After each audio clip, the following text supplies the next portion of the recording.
Hey, George, wake up. What time is it? It's time for the next episode of Graveyard Carz. Let's go. Okay. We interrupt this program to inform you of what transpired on the last episode of Graveyard Carz. My name is Brenda Kellison. I'm a pinstriper. Mark gave me the opportunity to letter the little dead wagon, his version of the little red wagon, and so I couldn't pass it up. Doug and I are working on getting the engine mounts in position. I've already pre-mocked all this stuff up, so now it's just a matter of putting it on the engine and getting it ready to go in the A-100. It's not just a matter of dropping it in there like it is on some cars, or just dropping the car down around it like we do on the other cars. God, I've got a bad feeling about this.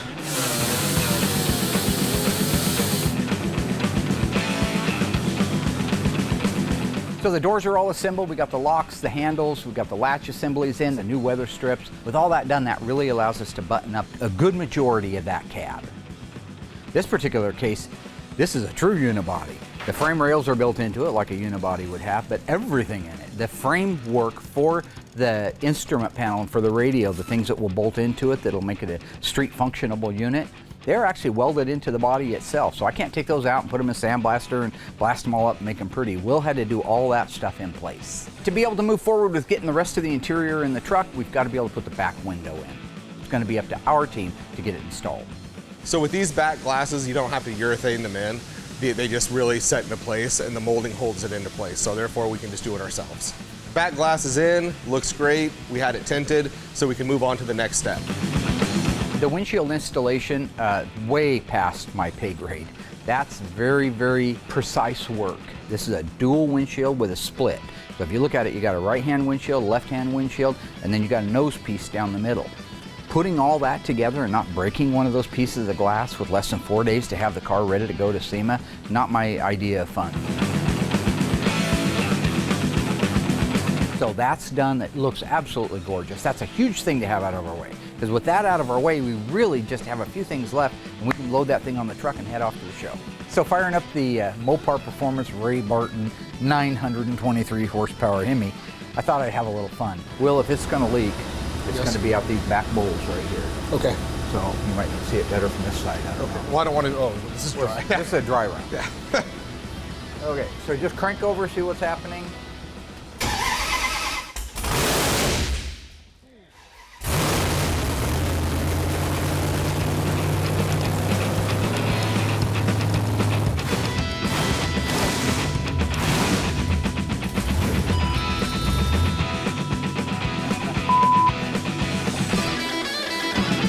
.923 horsepower in a vehicle that probably weighs 3,000 pounds and all the weight's over the back tires? Yeah, bring SEMA on.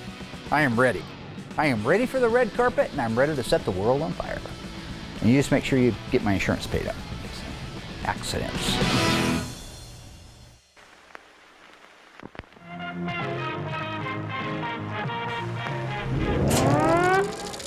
They're coming to get you, Barbara. This time on Graveyard Carz, the ghouls may have wrapped the big-ticket items on the little dead wagon, but this little A-100 isn't done yet. Cousin Dougie finishes the seats, the team stains, clears, cuts, and installs the wood slat truck bed, and with Springfield in the rear view, they head for SEMA in Las Vegas.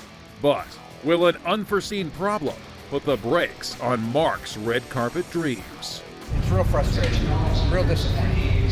In Springfield, Oregon, Mark Warman, together with his skilled ghouls, it has been established that the unburied dead are coming back to life. Bring classic Mopar muscle cars back from the dead to look like they did the moment they left the factory floor. Because of the obvious threat, this station will remain on the air day and night.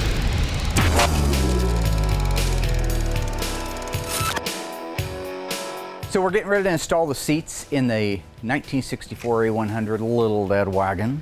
I like looking at the camera like that's kind of punches at home. Anyway, it's not the point. It's not all about me. These seats are customized. When it's all custom like this, I can anticipate some problems. My biggest fear will be that they set too high or they don't set right when they actually get bolted in. It is what it is. We got to get to SEMA, so.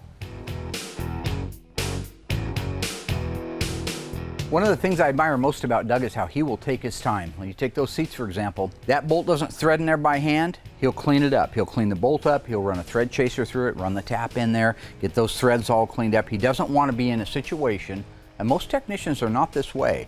They'll just ram it in there with an impact gun. Doug takes his time, cleans it up, and makes sure that it's a sanitary install. So for all the crap that I give him about his weirdness and his mannequins and his strange brain, he's actually a phenomenal tech.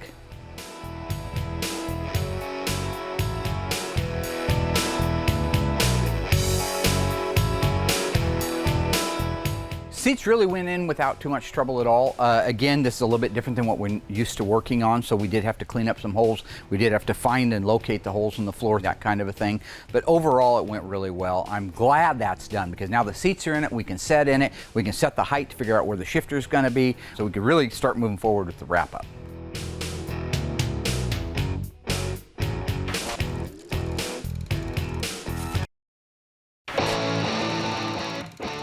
This 1970 Challenger RT features the 390 horsepower 446 pack engine. It's matched up with the legendary Hemi 4-speed transmission, and all of that power is handled out back by a 410 Dana rear end. This is a factory SC7 plumb crazy car, and it's all numbers matching. In 1970, the Dodge Challenger RT came standard with a 335 horsepower 383 Magnum. Now there were 3 other options available at that time. The first one was engine code E86, and that was a 440 Magnum single 4-barrel engine that produced 375 horsepower. The second option was engine code E87, and that was a 446 pack, and that's featured here.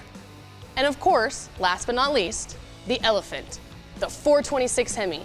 That engine code is E74, and that produced a whopping 425 horsepower. This ultra rare Challenger is one of only 847 446 pack 4-speed 1970 Challengers made, and that makes this our Corpse of the Week.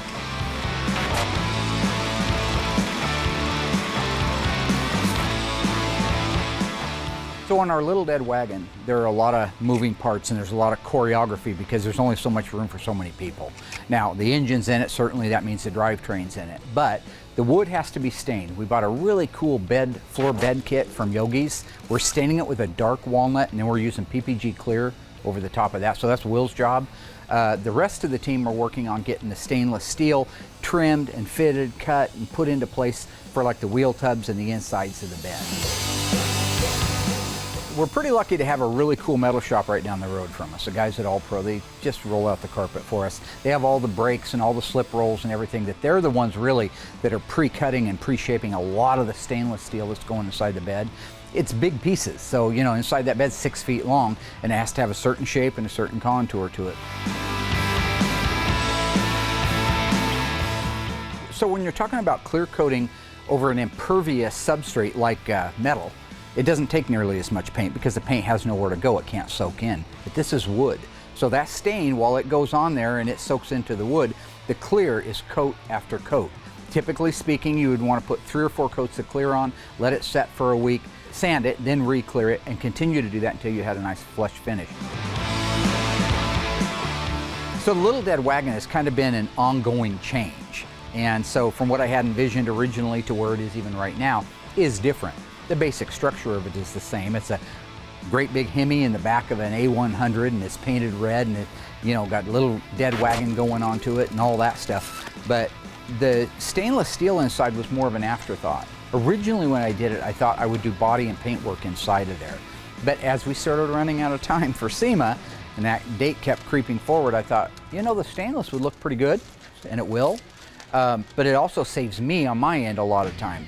The body and the paint that we'd have to do inside there would be an enormous amount of time. Frankly, we just didn't have that time.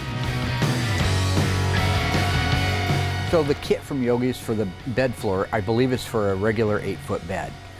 That doesn't leave us a lot of extra wood and a lot of extra stainless. It does leave us some, but what we've got to be careful of is making sure that when we make our cuts that we don't overcut. You can't put wood back on. You can keep taking it off, but you got to be careful when you make your measurement and you make your cut. Now, at the same time that you've got this specific piece of wood that needs to be, say, 54 inches long, maybe it only needs to be 4 inches wide, and originally it's a 6-inch wide piece. So then we have to do a radial cut or a lineal cut down. That's where guys like Royal come in, because he's done a lot of woodwork, and so is our new greenhorn. But when you're done, you've got to be able to stack this tongue and groove in together with the stainless steel separators. They also have to be precision cut. You cut too far, you can't put it back on there. With no time left for SEMA, it's just a very crucial time, even though we're rushing, and normally you can make compromises in a rush. This stuff, you have to stop, take your time, not just double measure, triple, quadruple measure. You need to make sure it's right. I always measure wrong. You learn that these little hands are the best things you can do. I mean, you can take a tape measure to it, you can use a block of wood, you can take papers and roll them up, but the fact is, your fingers are pretty much the same on each hand, unless you're Dougie. God only knows what he's got. I can measure, I could take a 2x4 that's 4 foot long, get another one, stand it up next to it, make a mark on it and cut it, and it would be shorter. Why? Because I cut on the wrong side of the blade, Royal says. So that's why I'm not doing it.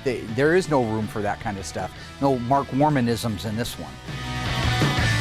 You know, I watch a lot of car shows. I spent the last 15 years watching great shows like Overhauling. And I always thought to myself, that's a crock, man. Nobody's under that kind of pressure. But they can be. They're under that pressure. And in this situation where you got SEMA just right around the corner, and we're just now starting to put a bed floor in, it's so important that we don't make any mistakes, because we can't next day out a whole nother kit that weighs 300 pounds, right? We have to take our time, but at the same time, one small mistake throws the whole game over. What are you gonna put on the floor? Some carpet? And throw some shag carpet in there, call it a 70s unit? So yeah, you do have to make the right cuts, and you have to make them every single time. When I bought the little A-100, I knew that it was gonna be a little dead wagon. Check it out. It's been a long process. Got a lot of time into it. A lot of time it just sat because we had other cars that we were working on. Also deciding exactly how I wanted it to look, making sure I had the right vendors lined up on a project like this, because I've never really done a subframe like we had to do on this one. That's a lot of head scratching, that's a lot of thinking, because it's not just cosmetic. If we don't do something right underneath there, somebody dies. Who's going to build the engine? Where are you going to get the engine? Who's going to build the transmission? Where are you going to get the transmission? The rear end, all these things. When you add them up and you sit down with a pen and paper and you start getting things coordinated, it takes a long time to build a car.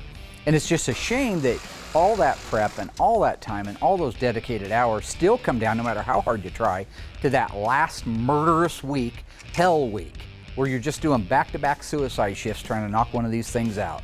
Maybe one day we'll have a perfect system and won't have to do that. But right now, I don't know any way to avoid it.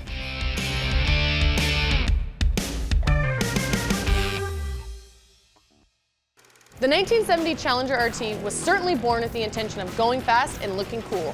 What high-performance engine in the Dodge lineup for 1970 was not available in the Challenger RT model? Was it the 383 Magnum, the high-performance 344 barrel, the 426 Hemi, or none of the above? Do you think you know the answer? Stay tuned after the break and I'll let you know how you did.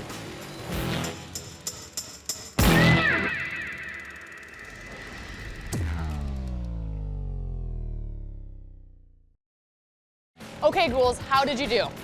What high-performance engine was never available in the 1970 Challenger RT model? If you guessed none of the above, you're wrong. Sorry. The 383 Magnum, as we learned in our Corpse of the Week, came standard in the Challenger RT. The 440 Magnum and the 446 pack were optional, as was the legendary 426 Hemi. However, the high-performance 340 small block engine was never available in the RT model. The only way you could get that high-winding little powerhouse was in a base model Challenger with the A66 option package.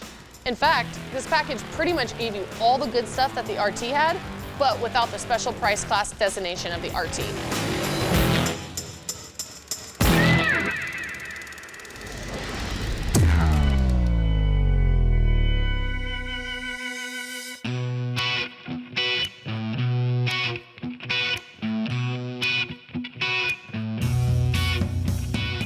So this is actually one of my favorite parts of the whole thing. When I was a kid, I remember the little red wagon with all the cool decals down the side, and he had some I don't have. There were sponsors back in the day that were very big into racing, maybe that aren't as much today. What I tried to do was, number one, if they really truly were sponsors, and they were around back in 1964, I tried to use their original graphics. I tried to do replicas of the originals. So when you see like the Hearst shifter, now I wanted to have that one on there because that was been on many cars over the years. So the little Hearst logo is an original 1964 style. Milodon's a great sponsor. They worked with us on the oil pan, the oil cooling system, all kinds of things like that. But the decal I had to use on that is the only one that they've had, which is the modern day logo. Krager You look at that one on there, that's the one that was back on the trucks and on the race cars back in the day.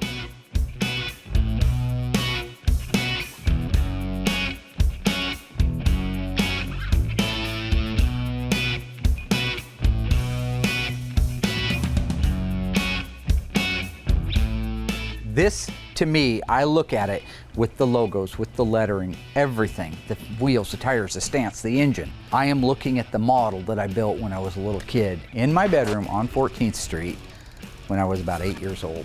So hopefully the rest of the world that remembers the vehicle and loved Bill Maverick and got to see him maybe in some cases live like I did up at Woodburn and PIR will really love the truck, and hopefully it takes them and transcends them just back to a funner time in our lives when we were kids.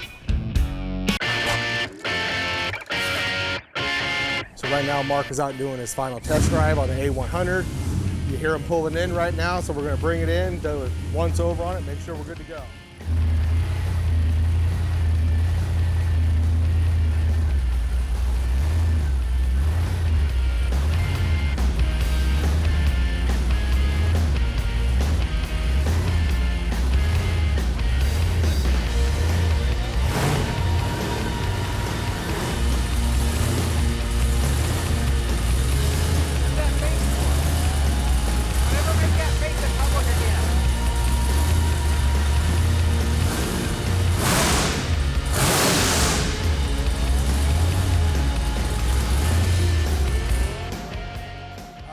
That's a bad boy, bad boy. What you gonna do? What you gonna do when it comes for you? What do you think? How to run. Good. Took it around the parking lot, couldn't steer it, front end was in the air. So it's ready to go. It's ready to go. What do you think? It came out great. This thing is absolutely beautiful. It came out just like I wanted it to. It has so much of the spirit of the original one that I grew up watching. Everything I wanted from the beginning, from the time I first thought about it, first had the idea at SEMA a couple of years ago. No, I don't think so. Yeah. No. This was my idea for us to build this. Well, Lonnie freaking dog! Was it my idea? I did not know that. When we got back from the SEMA the year before, said, hey boss, this is what we got to do. Horrible idea. Literally horrible. Wanted no part of it. You knew it was my idea. No, I don't even remember you saying it. You keep saying you did, but I don't believe you did. I thought it was a joke. Like, he truly forgot. I have a delayed learning response. 6 months? Yeah, 6 months, yeah. This thing's awesome. The car came out great. We got it ready for SEMA. And it's ready for the red carpet. Absolutely gorgeous. Ray Barton builds the nastiest engine on the planet today. It has 923 horsepower on pump gas. And it fired right out. Yep. 871 blower shop blower, dual Holley carburetors. Just beautiful. No, Yep. Has a good feel to it. Got our Yogi Bear floor in there. Absolutely beautiful. I mean, is there anything you'd do differently? Not a thing. And look at the lettering Brenda did on that. I mean, just a local talent to capture the spirit of what I wanted, which was, I wanted it to look like the lettering and look the cartoony kind of a feel to it. It wasn't until she started putting the shadows on it that it really started to pop. No, this has that old school feel to it. Hoosier, Excel, Eat My Shift transmission guys. Johnny Lightning. Johnny Lightning was the original sponsor of the little red wagon. Oh, was it? Yep. We were going, and I didn't tell you this. This is the cool stuff. Notice my pistol grip shifter. Yeah. My crushed velvet tuck and roll interior. Oh, that was spawned from my brain. No, it wasn't. The steering wheel was cool. Mom used to say I had a fertile mind. You probably did at one point. No, I still have a fertile mind. There's nothing wrong with my mind. You just said you were delayed. You know what I did is I did that for you because I feel sorry for you. You just realized you come up with lies, and then I just tried to get you a back door out of it. You remember the red carpet last year with the Superbird? Actually, no. Oh, you weren't there? You didn't let us go. It's a shame. Yeah. You'll be down there this year. They invited us to go across the red carpet.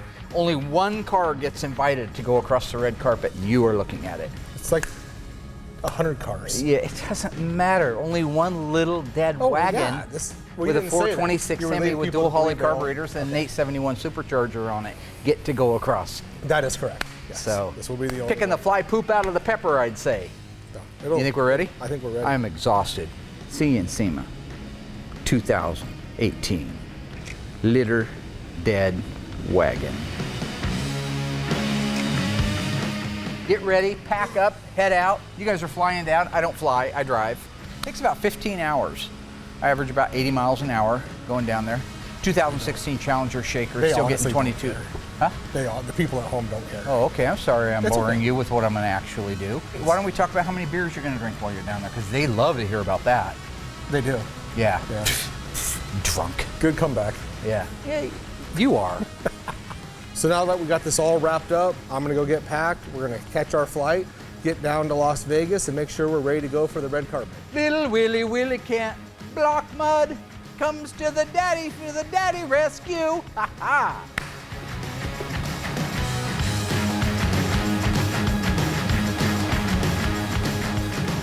He's ridiculous. He's so ridiculous. If you wanted to shave your you could do it on the side of that vehicle. That's the So kind you of can't even reflection. use that on TV. Shaving your on the truck. There's nothing wrong with that. I'm pretty sure. Okay, well, we'll see in the final edit if makes it. Punchy been painting fumes too many years. It's 1978.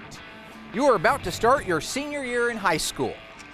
You worked all summer at the sawmill and you earned $800. Now, you're not Dougie, so your parents aren't going to co-sign for a more expensive car. You've got $800. A lot of beautiful Mopars in the world.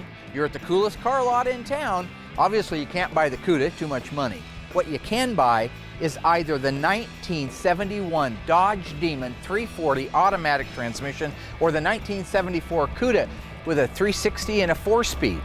Which car do you take home so you can go cruising on Friday night? Your opinion matters. Please go to graveyardcars.com and cast your vote. We will announce live on Facebook next week what you chose to drive. And as always, thanks for playing.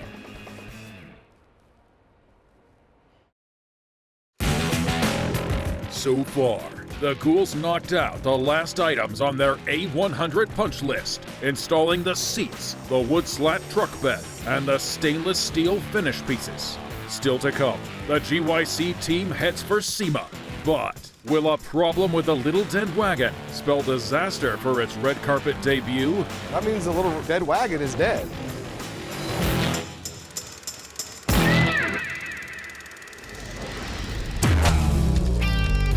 So I've got some side markers out in front of me. These are all off of a 1970 Dodge Challenger. It happens to be the ones on this side are all original ones. The ones over here are the brand new Classic Industries ones. I wanted to point out that even when you have a really good condition original side marker, it isn't usually perfect enough to go into a car that's just had beautiful body and paint work on it.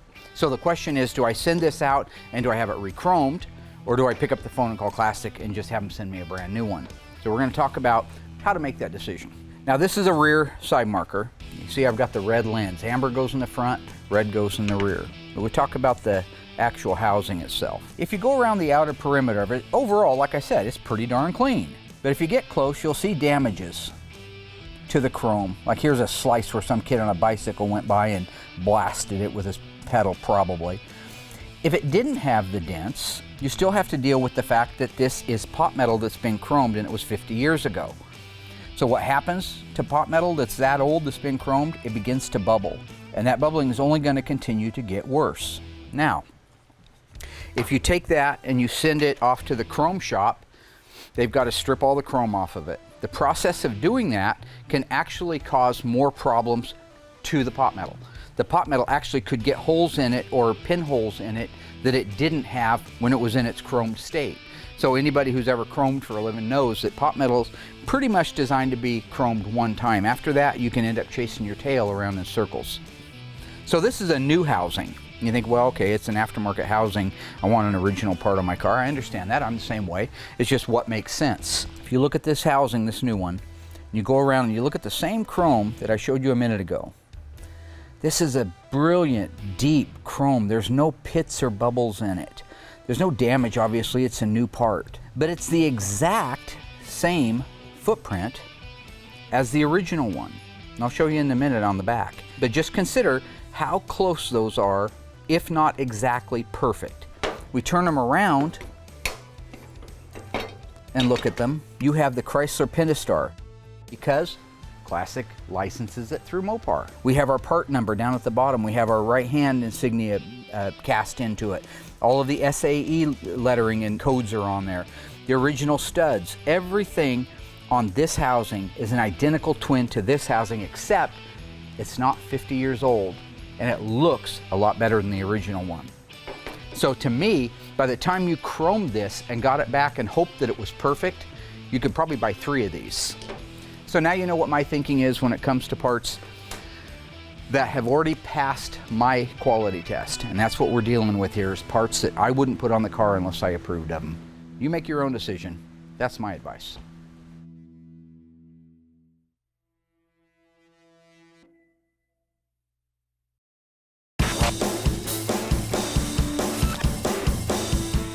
Right now we're down at the Las Vegas SEMA show, SEMA 2018. I drove down from Springfield, Oregon. Took me about 14 hours. Mopar invited us back to their booth again. It's an honor. It always is an honor because, let's face it, I mean, that's the big guy, right? And so for us to be part of the adopted family is pretty cool. This year, I told them I was building a little dead wagon with the 2nd generation 426 Hemi in it, and they wanted to put it in their booth. So we're down here setting that up. The red carpet's pretty cool. They take some of the really cool, popular cars and kind of roll them across the stage before they head inside to get set up for their display. So Justin and I came down a day early, kind of go over the A-100, make sure it was running, driving, ready to go. Got here early this morning, got right to the booth, and it wouldn't start. So after some trial and error, going through the whole thing, come to find out our fuel pump is no longer working. This pump. For real? Yeah. How does a brand pump just stop after like day 2 of running? So we got it disconnected, like hit the switch, and we got nothing coming out of that. Yeah, pump. nothing's coming out of it at all. It's fried. So right now we can't run the truck, and we have about 45 minutes before we're due on the red carpet, and the reason we're running around, sweating, it's hot as hell in here. So I think that the fuel pump's probably not pumping. It's running, but it's not pumping anything. So Mopar has this, I think, 345 horse crate engine. Remember when they built the one up last year, they just used regular fuel pump on it? So it's got an electric fuel pump inside here that's regulated up to 60 pounds for this, but we can regulate it down for hours. And it's got 6 AN fittings on it. So I think they're coming over to take the pump out and then hand it to us, and we're going to put it in ours. So the 2 wires that go to ours will have to go over to theirs. Okay. And I imagine he's connected those a different way, but they've got tools here. They've got everything. Great. When I got here, the battery was dead. We've had this thing dialed in for 3 or 4 days, and not once have we had a battery issue. Mopar had a display unit here, knew the urgency of everything, the time frame, the crunch that we had, and they said, hey, here you go, take apart what you need. And that was pretty rock star right there on their part. So whatever we're going to need to be able to get that in, we've got to do it quick if we're going to make it to the red carpet. Yeah. And I think what it's going to do is we're going to draw off of just one tank right now, just to get over there and back, and leave the other one connected so it doesn't bleed out. That's what I'm hoping. That's the goal, to see what we can do. They're actually taking one of their engines and it's complete, and they're letting us take the fuel pump off of it right now so we can put it on our truck for tonight's event. Right now we have 30 minutes to get this off and get it installed. It's going to be a long shot, but Justin's working on it right now, so I think there is a chance we can get it done. I have a suspicion that whoever moved it into the Mopar booth last night left the fuel pump on, because there's nothing that says fuel pump or off or on, so it'd be easy to leave it on. Because this morning when Will got here, the battery was completely dead. It's a brand new 127 battery. The switch was off, but I think somebody came around and realized what they had done later. So I think that pump running all night without a shutoff valve on it took the pump. It is a different fuel pump, but it's still the same style. 2 wires it runs, nothing fancy. It's just a matter of, we didn't come down here with a ton of tools. I just kind of put what I thought we might need in my little Disneyland backpack, and we're trying to muscle through it right now.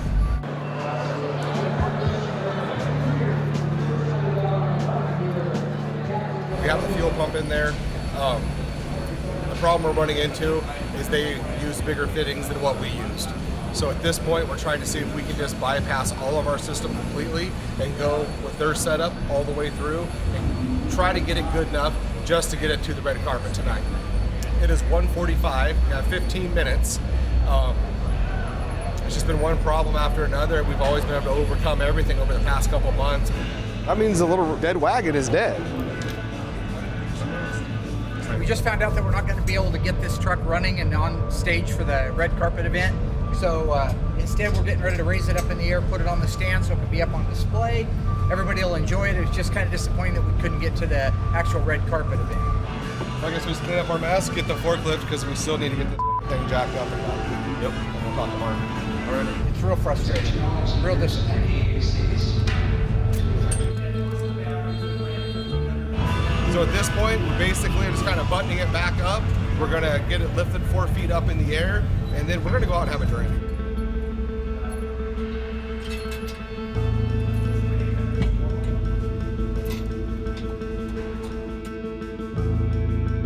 We're hitting Fremont Street. We're done. Get ready to do all of our autographs tomorrow.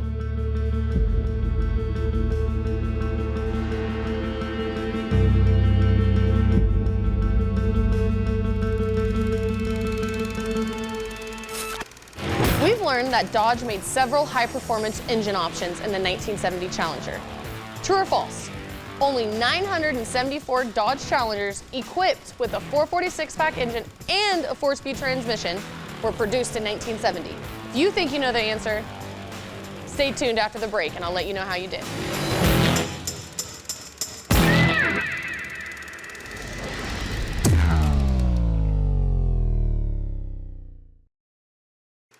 All right, how'd you guys do? Did Dodge really only make a total of 974 446-pack 4-speed Challengers in 1970?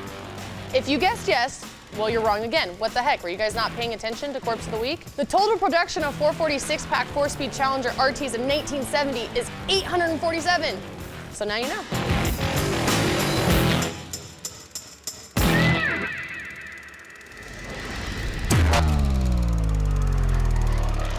There's two things that I have to do at SEMA.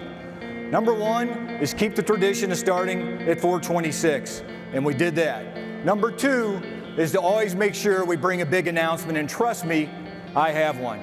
And speaking of concepts, I know that you know that there is something special under this cover over here. I don't know what kind of car is under the cover on the stage, but I'm anxious to find out. All right, ladies and gentlemen, the 1968 Dodge Supercharger concept. The concept Supercharger is a good-looking car. Now, they just wanted you to see what a concept Charger could look like should they do something like that down the road. Honestly, I think this car is awesome. It's bringing the old school and the new school together, which for my generation is going to make us fall in love with Mopar all over again. A lot of cool things to it. Love the color. A lot of modifications that were really cool. Overall, it's gorgeous. I like it. I'm sure Mark loves it too. I think they'd be missing the boat if they didn't build something close to that. They did it with the Challenger, proved it can be done, took old world influence, put it into a new generation car that met all of the safety regulations and EPA and all that. They can do it again. They can do it with a Charger. That sucks that this is a car that's not going to go into production and that it's only a concept car. Can we like start a GoFund page or something? Get 1,000 signatures, we can make it. Mopar's great at everything they do. One really cool thing was the way they ran their exhaust through the taillights. That's just that next level that you don't really think about. That's just thinking outside the box when you're doing a creative build like that. I thought it was executed really nice. You know, I wasn't here back in the 70s, so it's a big catch-up game. My generation liked a lot of the modifications, kind of making their cars their own. So seeing the two worlds come together is pretty awesome. I have to put a firewall in my brain and just say, there's old world original, that's my heart and that's my passion, but you got to open the door to new ideas. So the Supercharger is a very modified, well done, but very modified Charger that I wouldn't probably invest the time into doing for myself, so it's not really my cup of tea. But I think the world loves it. I think the world would buy them like hotcakes if they came out. I think it's super cool. It's different than anything else they have on the streets, and I think that would be awesome if they put it into production. A little too extreme for my taste on certain things, but it's still a beautiful car, and they should be really proud of what they built. I don't know exactly, but it's my hunch that in the next few years we could see something like that. And if they made it in burnt orange, I'd order the first one off the assembly line.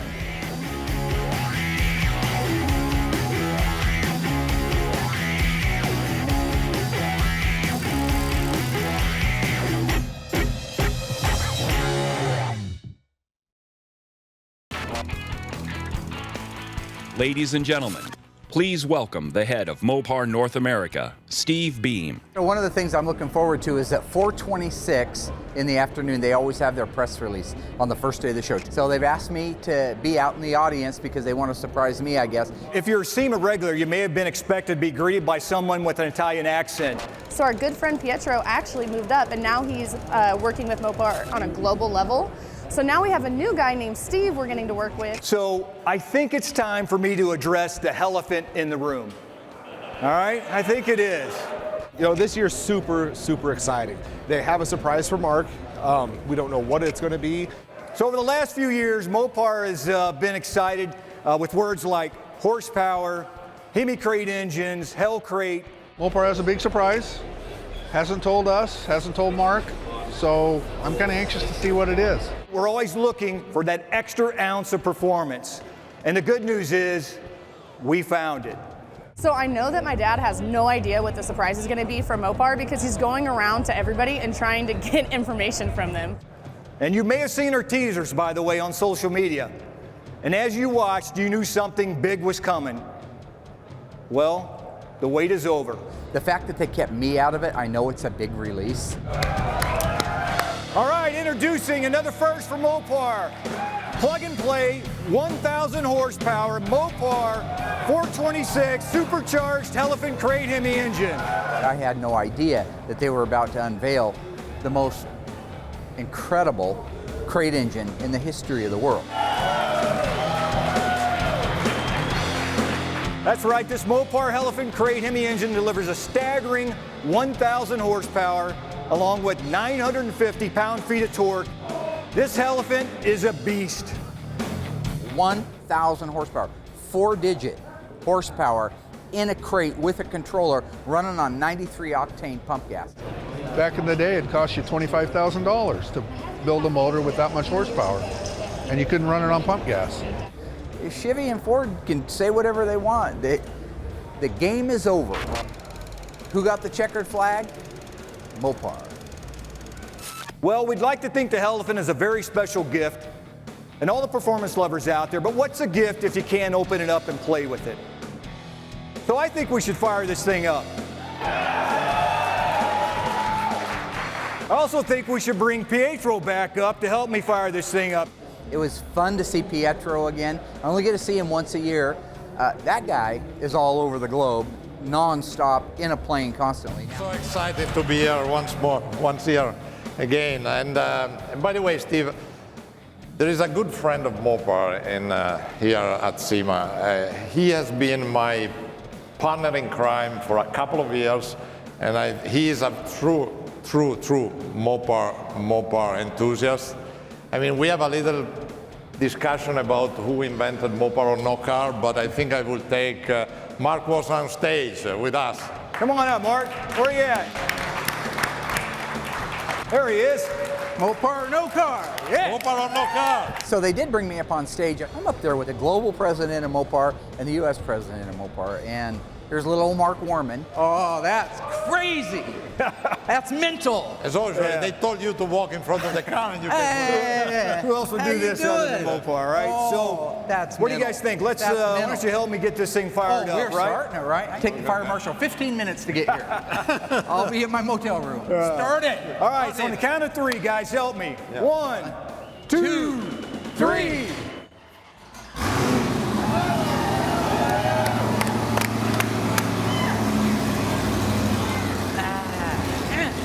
Now the fire marshal is gonna come. There you go. Listen to that. Listen to that. Come on, now give it a round.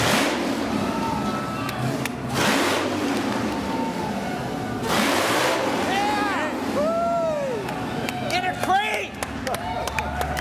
Woo! Awesome. Oh, all right. Now that's real. Yeah, that sounds music to my ears. Oh, it's unbelievable. That's beautiful. That's Mopar style. That is what Mopar's done ever since it started. They're amazing how they keep secrets here from you. I don't know how that many people can keep a secret. Hey, and Mark, since you're a good friend of Mopar and a good friend of Pietro, I'm going to consider you a friend of mine. And by the way, that engine's yours. You can use it in one of your project cars coming up. How about that? Are you serious? I'm serious. I've never seen him speechless but about twice, and I think that was the second time. I had no idea that it was coming. And if you're at home, you go, it's an engine. I get that. It isn't that. It isn't it's the first engine. It's that Mark Warman was recognized for something that he's so passionate about. Wow! Serious? Yeah, seriously, it's yours. Well, okay. So let's get off the stage for the farm. I can take it now? Yeah, if you can carry it on your back, you can take it. At the end of the show. That's crazy. That's serious? You Thank deserve you. it. Yeah. You deserve it. I didn't know. That's cool. So anyway, everyone, please help us celebrate the Elephant's 1,000 horsepower. It's a long way to get here. And so to be here and recognized by the leader in cool performance, Mopar, somebody you spent your life dedicated to fixing and repairing and promoting, doesn't get a lot better. So, as always, it's Mopar or no car. Thanks, everyone. He was pretty excited. Thank you, everybody, for coming out. That's oh, man. I did not know I was getting that.